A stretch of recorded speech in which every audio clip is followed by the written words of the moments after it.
Me kthimin e ditëve me diell dhe temperaturave më të ngrohta, qytetarët e Shkupit po përjetojnë një periudhë të shkurtër pushimi nga ndotja e ajrit, një fenomen që ka vendosur kryeqytetin shpesh në krye të listave botërore për ajër të ndotur gjatë stinës së dimrit.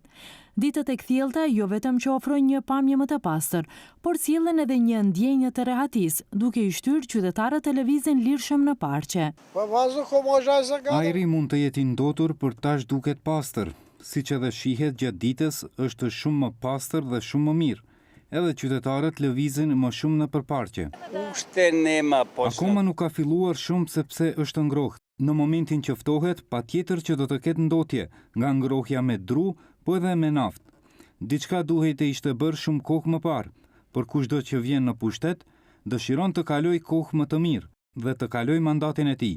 Përndryshe, Maqedonia duhet të ishte gazifikuar shumë kohë më parë, në veçanti Shkupi. Sipas matjeve të fundit, ndotja e ajrit vërehet kryesisht në orët e mëngjesit dhe vonë në mbrëmje, kur rritet përdorimi i druve dhe derivateve për ngrohje, ndërsa gjatë ditës rrezet e diellit ndihmojnë në shpërndarjen e grimcave ndotëse.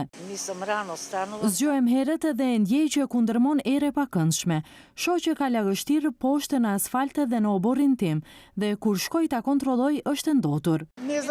Nuk di nga t'ia filloj, nga sistemi i ngrohjes, nga fabrika e qimentos, nëse e djegin dru apo çfarëdo që vendosin në soba, nuk di nga t'ia filloj. Ambientalistët kërkojnë veprime urgjente dhe strukturore, duke theksuar se problemet thelbësore shtrihen në përtej ngrohjes së shtëpive. Gjëja e parë që përmenda është koncepti zero mbeturina. Pa të nuk bëjmë asgjë dhe do të mbytemi në deponi dhe ekodeponi të ndotura. Duhet bërë një kontroll rigoroz ndaj industrive që kanë leje të integruara A dhe B. Pastaj të krijohen stacione matëse me perimetra rreth vetë ndotësve industrial, të cilat do të mundësojnë një shfaqje të drejtpërdrejtë se kush nga ku ndot dhe pse, në mënyrë që inspektoratet dhe vetë qytetarët të informohen, sepse aktualisht e dim që Shkupi është i ndotur dhe aq. Nuk kemi idenë se nga ku dhe kush ndot. Përderisa dielli vazhdon të jetë aleati më i miri i Shkupit kundër mjegullës së ndotjes, qytetarët nuk ndalojnë të bëjnë thirrje për zgjidhje të përhershme, veçanërisht modernizimin e industrisë dhe sistemeve të ngrohjes, të cilat mbeten thelbësore për të siguruar një mjedis të shëndetshëm për të gjithë.